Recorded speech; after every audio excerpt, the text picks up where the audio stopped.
ওম শান্তি। প্ৰাতঃ মুৰলী 7 জুন 2022। মৰমৰ সন্তানসকল, ৰাতিয়ে দিনে এইটো চিন্তনত থাকা যে সকলোকে পিতাৰ পৰিচয় কেনেকৈ দিওঁ। পিতাই সন্তানক প্ৰত্যক্ষ কৰে, সন্তানে পিতাক প্ৰত্যক্ষ কৰে। ইয়াতে বুদ্ধি লগাব লাগে। প্ৰশ্ন: জ্ঞান অলপমানো যাতে ব্যৰ্থত নাযায় তাৰ বাবে কোনটো কথাৰ প্ৰতি ধ্যান ৰাখিব লাগে? উত্তৰ: জ্ঞান ধন দিবৰ কাৰণে প্ৰথমে চোৱা যে এওঁ আমাৰ ব্ৰাহ্মণ কুলৰ হয়। যিসকল শিৱ বাবাৰ বা দেৱতাসকলৰ ভক্ত, চেষ্টা কৰি তেওঁলোকক জ্ঞান ধন দিয়ে।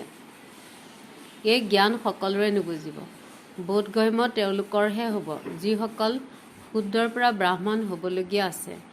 তোমালোকে চেষ্টা কৰি এটা কথাটো সকলোকে শুনোৱা যে সকলোৰে সদ্গতি দাতা একমাত্ৰ পিতাহে হয়। তেওঁ কয় যে তোমালোক অশৰীৰী হৈ মোক স্মৰণ কৰা, তেতিয়া তোমালোকৰ নাও পাৰ হৈ যাব। গীত। ওম নমঃ শিৱায়। ওম শান্তি। পিতাই বহি সন্তানসকলক বুজায়। দুইজন পিতা আহি গ'ল, লাগিলে সেইজন পিতাই বুজক নতুবা এইজন পিতাই বুজক, গতিকে পিতাই বহি বুজায়। তোমালোক যিসকল পিতাৰ স্মৃতিত শান্তিত বহা, ইয়াকে সঁচা শান্তি বুলি কোৱা হয়। এয়া হৈছে প্ৰত্যক্ষ ফল দিওঁতা প্ৰকৃত শান্তি। সেয়া হৈছে মিছা। নিজৰ স্বধৰ্মৰ বিষয়ে গম নাপায়। স্ব অৰ্থাৎ আত্মাই পৰম পিতা, পৰম আত্মাৰ বিষয়ে গম নাপায়, তেন্তে শান্তি শক্তি কোনে দিব? শান্তি দাতা পিতাহে হয়। যিজন পিতাই কয়, সন্তানসকল অশৰীৰী হৈ নিজক আত্মা বুলি বুজি বহা। তোমালোকতো অবিনাশী হোৱা নহয় জানো? নিজৰ স্বধৰ্মত বহা, অন্য কোনো এনেকৈ নবহে। যথাযথ আত্মাহে এটা শৰীৰ এৰি অন্য এটা লয়। পৰমপিতা পৰমাত্মাটো এজনেই, তেওঁ মহিমা অতি মহান। তেওঁ পিতা হয়, সৰ্বব্যাপী নহয়। এটা কথা যদি সিদ্ধি কৰা তেন্তে তোমালোকৰ জয় হ'ল। পাছত গীতাৰ ভগৱানো সিদ্ধ হৈ যাব। সাৰ কথাটো তোমালোকে বহুত পোৱা। শিখ লোকসকলেও কয়, সৎগুৰু অকাল তেওঁৱেই অকাল মূৰ্ত। এনেকৈ কয়ও তেওঁ মুক্তিদাতা হয়, সকলোৰে সদ্গতি দাতা হয়, আহি দুখৰ পৰা মুক্ত কৰে। পতিত পাৱনো একমাত্ৰ পিতাই হয়। এনেকুৱা সাৰ কথাবোৰ সদায় বিচাৰ সাগৰ মন্থন কৰিব লাগে। পিতাক পাহৰাৰ কাৰণেই সকলোৰে দুৰ্গতি হৈছে। ভগৱান এজন, গতিকে অন্য কাকো ভগৱান বুলি ক'ব নোৱাৰি। সূক্ষ্ম বতনবাসী সকলকো ভগৱান বুলি ক'ব নোৱাৰি। উচ্চতকৈ উচ্চ হৈছে একমাত্ৰ ভগৱান। ইয়াতো হৈছে মনুষ্য সৃষ্টি, য'ত পুনৰ জন্মত আহে। পৰমপিতা পৰমাত্মাই পুনৰ জন্মত নাহে, তেন্তে কেনেকৈ কোৱা যে কুকুৰ মেকুৰী সকলোতে পৰমাত্মা আছে? গোটেই দিন এইটো বুদ্ধিত থাকিব লাগে। পিতাৰ পৰিচয় কেনেকৈ দিওঁ? এতিয়া ৰাতিয়ে দিনে তোমালোক এইটো চিন্তনত থাকা যে কেনেকৈ সকলোকে ৰাস্তা দেখুৱাওঁ। পতিত সকলক পাৱন কৰি তোলোতা এজনেই হয়, তেতিয়া গীতাৰ ভগৱানো সিদ্ধ হৈ যাব। তোমালোক সন্তান সকলোৰে জয় হ'ব, সেয়াও এতিয়া পৰিশ্ৰম কৰিবা। মহাৰথী অশ্বাৰোহী পদাতিকো আছে নহয় জানো? তোমালোক সন্তানসকলে জানা, ভাৰতেই পিতাৰ পৰা উত্তৰাধিকাৰ পাইছিল, এতিয়া কাঢ়ি গ'ল। পুনৰ পিতাই দিয়ে, পিতা আহি ভাৰতত এয়া যি ইমানবোৰ ধৰ্ম আছে, এই সকলোবোৰ নাশ হৈ যাব। পুনৰ সত্যযুগ হ'ব। হাই হাইৰ পাছত জয় জয়কাৰ হৈ যায়। মনুষ্যই দুখৰ সময়ত হাই ৰাম বুলি কয় নহয় যে ৰাম নাম দিয়া, দান দিয়া। ইয়াৰ ওপৰত শ্লোক ৰচি থোৱা আছে। শিখসকলৰো নাম বহুত, তেওঁলোকেও কয় অকাল আসন। তোমালোক সন্তানসকলৰ আসন কোনখন? তোমালোক সকলো আত্মা অকাল মূৰ্ত হোৱা। তোমালোকক কালে খাব নোৱাৰে, এই শৰীৰটো শেষ হৈ যাব। তেওঁলোকে ভাবে অকাল আসন অমৃতসৰত আছে, কিন্তু অকাল আসনটো হৈছে মহাতত্ত্ব। আমি আত্মাসকলো তাৰ নিবাসী। গায়নো কৰে, বাবা আপুনি নিজৰ আসন এৰি আহক, সেয়া সকলোৰে বাবে শান্তিৰ আসন। ৰাজ্য আসন সকলোৰে কাৰণে বুলি কোৱা নহ'ব। বাবাৰ যি আসন সেয়াই আমাৰ, তাৰ পৰা আমি ভূমিকা পালন কৰিবলৈ আহোঁ, বাকী আকাশ এৰাৰ কথা নহয়। সন্তানসকলে এইটো কথাতে বুদ্ধি লগাব লাগে যে কাৰোবাক পিতাৰ পৰিচয় কেনেকৈ দিওঁ। পিতাই সন্তানক প্ৰত্যক্ষ কৰে, সন্তানে পিতাক প্ৰত্যক্ষ কৰে। আমাৰ পিতা কোন?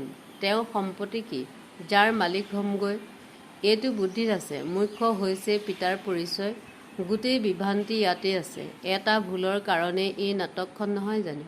ভুল কৰাওঁতা হৈছে ৰাৱণ।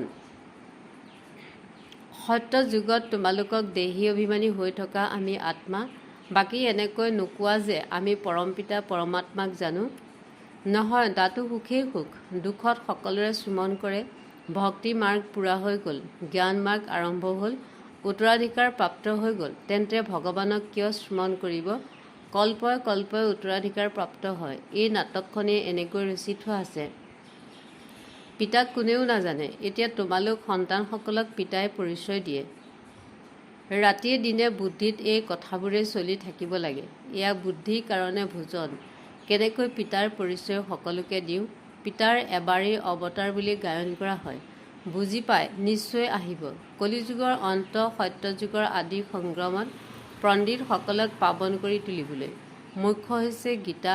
গীতাৰ দ্বাৰাহে হীৰাতুল্য হ'ব পাৰে। বাকী সকলো শাস্ত্ৰ হৈছে গীতাৰ সতীৰ সন্ততি। তাৰ পৰা কোনেও উত্তৰাধিকাৰ প্ৰাপ্ত কৰিব নোৱাৰে। সৰ্বশাস্ত্ৰৰ শিৰোমণি হৈছে গীতা। শ্ৰীমত প্ৰসিদ্ধ হয়। শ্ৰী হৈছে সকলোতকৈ উচ্চতকৈ উচ্চ। শ্ৰী শ্ৰী 108 ৰুদ্ৰমালা। এয়া হৈছে শিৱমালাৰ মালা। তোমালোকে জ্ঞান সকলো আত্মাৰ পিতা হৈছে এওঁ। বাবা বাবা বুলিতো সকলোৱে কয়, নহয় জানো? বাবাৰ ৰচনা ৰচি থোৱা আছে। এইটো কোনেও জানিব নোৱাৰে।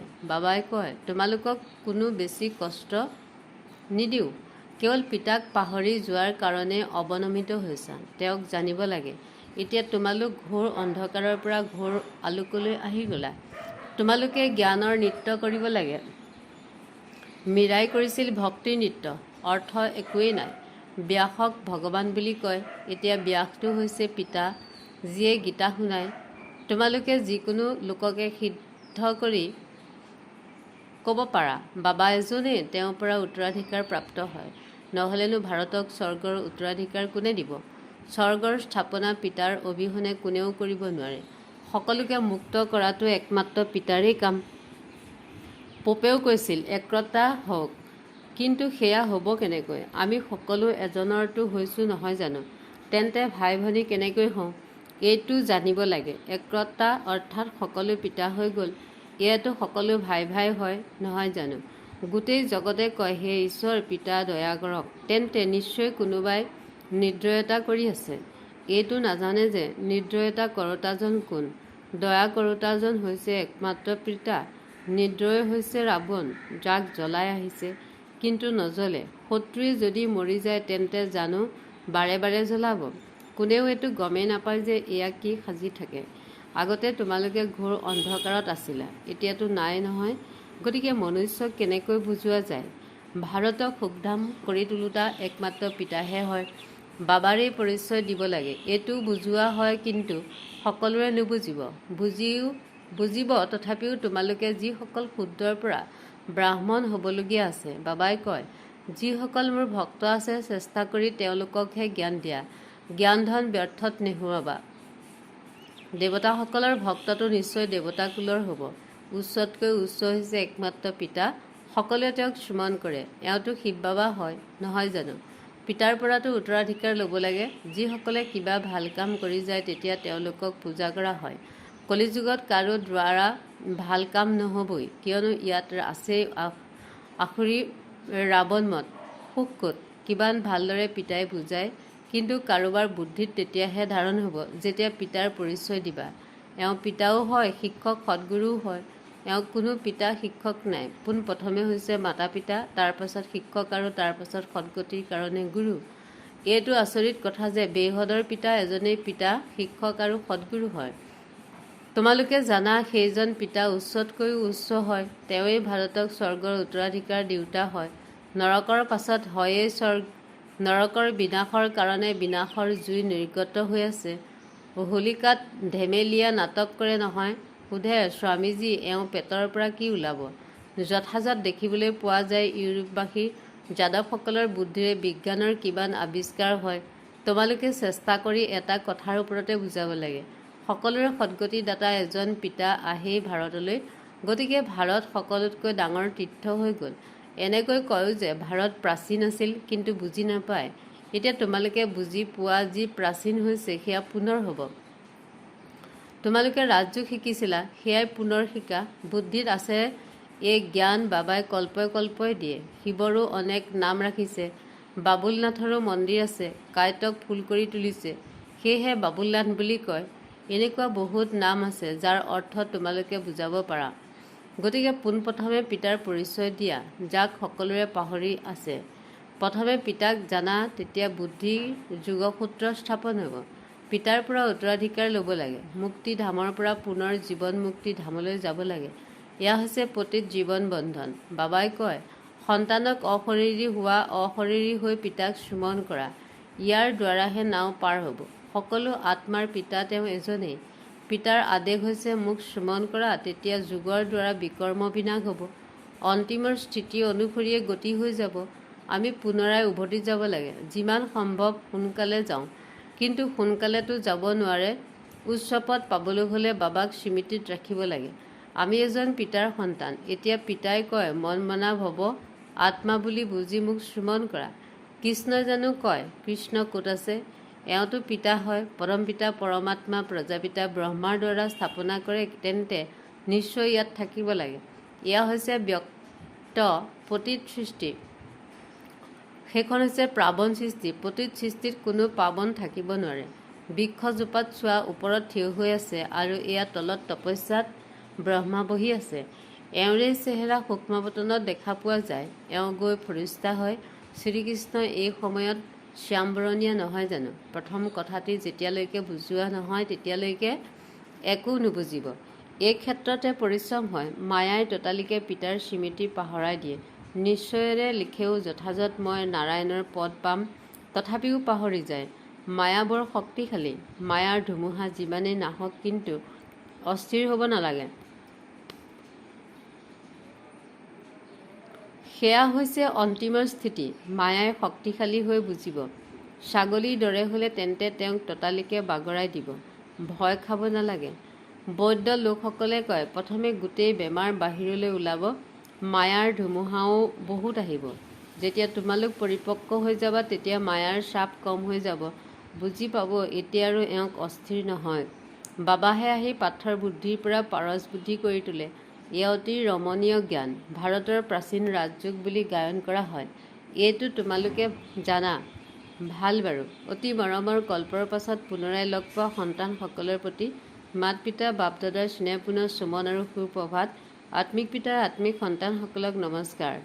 ধাৰণা: অশৰীৰী হৈ পিতাক সুমন কৰিব লাগে, স্বধৰ্মত স্থিত হোৱাৰ অভ্যাস কৰিব লাগে, জ্ঞানৰ নৃত্য কৰিব লাগে আৰু কৰাব লাগে। মায়াৰ ধুমুহাত অস্থিৰ হ'ব নালাগে, ভয় খাব নালাগে। পৰিপক্ক হৈ মায়াৰ চাপ শেষ কৰিব লাগে। বৰদান: পিতাক নিজৰ সকলো দায়িত্ব অৰ্পণ কৰি সেৱাৰ খেল খেলোঁতা, মাষ্টৰ সৰ্বশক্তিমান হোৱা। যিকোনো কাৰ্য কৰোঁতে সদায় স্মৃতিত ৰাখিব লাগে যে সৰ্বশক্তিমান পিতা মোৰ সংগী হয়। মই মাষ্টৰ সৰ্বশক্তিমান হওঁ, তেতিয়া কোনো ধৰণৰ বোজা নাথাকিব। যেতিয়া মোৰ দায়িত্ব বুলি ভাবা, তেতিয়া মগজ গধুৰ হয়। সেয়েহে ব্ৰাহ্মণ জীৱনত নিজৰ সকলো দায়িত্ব পিতাক দি দিয়া, তেতিয়া সেৱাও এক খেল যেন অনুভৱ হ'ব। লাগিলে যিমানেই ডাঙৰ চিন্তা কৰাৰ কাম নহওক, মনোযোগ দিয়াৰ কাম নহওক, কিন্তু মাষ্টৰ সৰ্বশক্তিমানৰ বৰদানৰ স্মৃতিৰে অক্লান্ত হৈ থাকিবা। শ্লোগান: মুৰলীধৰৰ মুৰলীত দেহৰ চেতনাক পাহৰি আনন্দৰ জোলনাত জ্বলি থকাসকলেই প্ৰকৃত গোপ গোপী। ওম শান্তি, ওম শান্তি।